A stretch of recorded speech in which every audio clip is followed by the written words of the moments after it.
ശബരിമല സ്വർണ്ണക്കവർച്ച കേസിൽ നടൻ ജയറാം ഇഡിക്ക് മുന്നിൽ ഹാജരായി പറയാനുള്ളത് ഇഡിയോട് പറയുമെന്നും അഴിമതി വെളിച്ചത്ത് കൊണ്ടുവരണമെന്നും ജയറാം പറഞ്ഞു. അതിനിടെ ഇടനിലക്കാരൻ കൽപേഷും ഇഡിക്ക് മുന്നിൽ ഹാജരായി.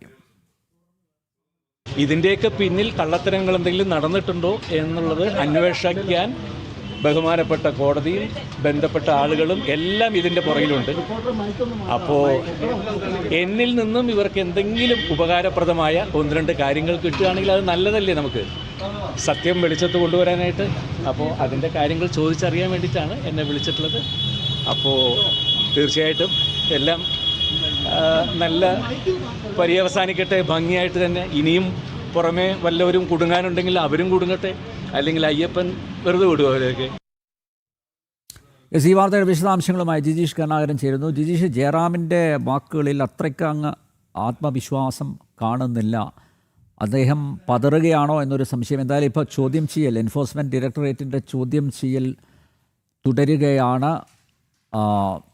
ജയറാം എപ്പോൾ പുറത്തിറങ്ങും? എന്തെങ്കിലും സൂചനകൾ ലഭിച്ചിട്ടുണ്ടോ?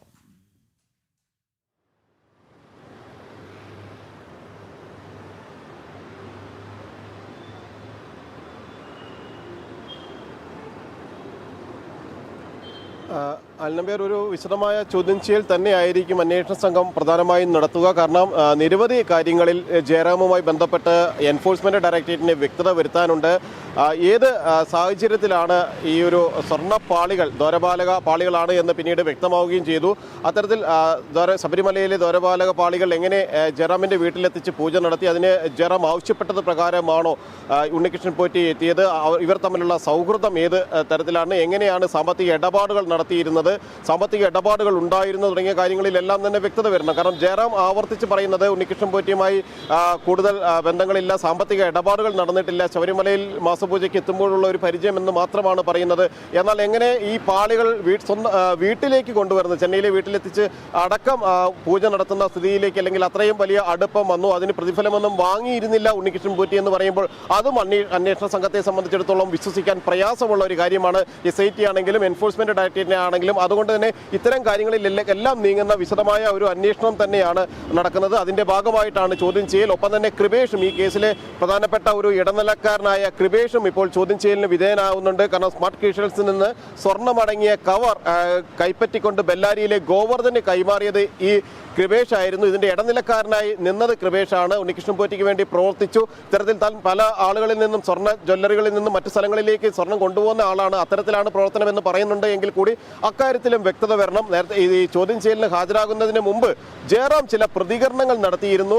അതിൽ തനിക്ക് യാതൊരു പങ്കാളിത്തവും ഇല്ല എന്ന ആവർത്തിക്കാൻ തന്നെയാണ് ജയറാം ശ്രമിക്കുകയും ചെയ്തത്. എന്തെങ്കിലും തരത്തിൽ അഴിമതിയോ ക്രമക്കേടോ ശബരിമലയിൽ നടന്നിട്ടുണ്ട് എങ്കിൽ അത് പുറത്തു വരണം. താനും ഒരു വിശ്വാസിയാണ്, 50 വർഷമായി ശബരിമലയിൽ ദർശനം നടത്തുന്ന ഒരു വിശ്വാസിയാണ്. ഭാരതീയരുടെ എല്ലാം തന്നെ മനസ്സിലുള്ള ഒരു വികാരമാണ് ശബരിമല അയ്യപ്പൻ എന്ന് പറയുന്നതും ശബരിമല എന്ന് പറയുന്നതും. അതുകൊണ്ട് തന്നെ അവിടെ ഏത് തരത്തിലുള്ള ക്രമക്കേട് നടന്നാലും അതിന് പിന്നിലുള്ള എല്ലാവരും പുറത്തു വരണം.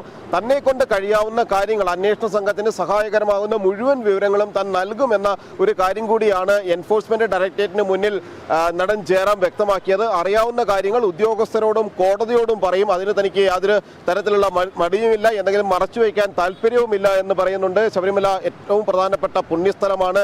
അവിടെ ഏതെങ്കിലും തരത്തിലുള്ള ഒരു ക്രമക്കേട് നടക്കാനോ അല്ലെങ്കിൽ അതിന് കൂട്ടുനിൽക്കാനോ താൻ തയ്യാറല്ല എന്നാണ് പറയുന്നത്. കള്ളത്തരങ്ങൾ നടന്നോ എന്നറിയാൻ ഇവിടെ കോടതിയുണ്ട്, അന്വേഷണ ഉദ്യോഗസ്ഥരുണ്ട്. അവർ കാര്യങ്ങൾ വെളിച്ചത്ത് കൊണ്ടുവരും. ഇനിയും ആരെങ്കിലും കുടുങ്ങാനുണ്ടെങ്കിൽ അവരും കുടുങ്ങട്ടെ എന്നെല്ലാമാണ് ജയറാം പറഞ്ഞത്. എങ്കിൽ കൂടി അന്വേഷണ സംഘത്തിന് മുന്നിൽ ഏത് തരത്തിലുള്ള മൊഴിയാണ് നൽകാനിരിക്കുന്നത്, ഏതെല്ലാം തെളിവുകളുടെ അടിസ്ഥാനത്തിലാണ് എൻഫോഴ്സ്മെന്റ് ഡയറക്ടറേറ്റ് ഇനി പ്രധാനമായും നടൻ ജയറാമിനെ ചോദ്യം ചെയ്യുന്നത് എന്നുകൂടി വ്യക്തമാകേണ്ടതുണ്ട്. കാരണം ഉണ്ണികൃഷ്ണൻ പോറ്റിയുമായി ബന്ധപ്പെട്ടാണ് പ്രധാനമായും ചോദ്യം ചെയ്യലുകൾ നടക്കുന്നത്. ഉണ്ണികൃഷ്ണൻ പോറ്റി ഇതേ രീതിയിൽ മറ്റ് പ്രമുഖരുടെ വീടുകളിലേക്ക് സ്വർണ്ണപ്പാളികൾ എത്തിച്ചിട്ടുണ്ടോ, അതിന് ജയറാമിന്റെ ഏതെങ്കിലും തരത്തിലുള്ള സഹായങ്ങൾ ലഭിച്ചിട്ടുണ്ടോ, ജയറാമിന്റെ സുഹൃത്ത് വലയത്തിൽ ഉൾപ്പെട്ട ആളുകളുടെ വീടുകളിലേക്ക് ഇത്തരത്തിൽ സ്വർണ്ണപ്പാളികൾ എത്തിച്ചുകൊണ്ട് പൂജകൾ നടത്തുകയോ അതിന് വലിയ തുക പ്രതിഫലം വാങ്ങുകയോ ചെയ്തിട്ടുണ്ടോ ഉണ്ണികൃഷ്ണൻ പോറ്റി എന്ന കാര്യത്തിൽ കൂടുതൽ വ്യക്തത വരണം. പണം നൽകിയില്ല എന്ന് ജയറാം പറയുന്നുണ്ട് എങ്കിൽ കൂടി മറ്റാരെങ്കിലും വശം ഉണ്ണികൃഷ്ണൻ പോറ്റിക്ക് ജയറാം സാമ്പത്തിക സഹായങ്ങൾ നൽകിയിട്ടുണ്ടോ എന്ന കാര്യം കൂടുതൽ വ്യക്തമാകാനുണ്ട്. ഇതെല്ലാം കേന്ദ്രീകരിച്ചുള്ള വിശദമായ ഒരു അന്വേഷണം തന്നെയാണ് എൻഫോഴ്സ്മെന്റ് ഡയറക്ടറേറ്റ് ഇപ്പോൾ നടത്തുന്നത്. ശബരിമല സ്വർണ്ണ കവർച്ചാ കേസിൽ നടൻ ജയറാം എൻഫോഴ്സ്മെന്റ് ഡയറക്ടറേറ്റിന് മുന്നിൽ പറയാനുള്ളത് ഇഡിയോട് പറയുമെന്നും അഴിമതി വെളിച്ചത്ത് കൊണ്ടുവരണമെന്നും ജയറാം. അതിനിടെ ഇടനിലക്കാരൻ കൽപേഷും ഇഡിക്ക് മുന്നിൽ ഹാജരായി ചോദ്യം ചെയ്യൽ തുടരുകയാണ്. ജിജീഷ് കരുണാകരനാണ് കൊച്ചിയിൽ നിന്ന് വിശദമായ വിവരങ്ങൾ നൽകിയത്.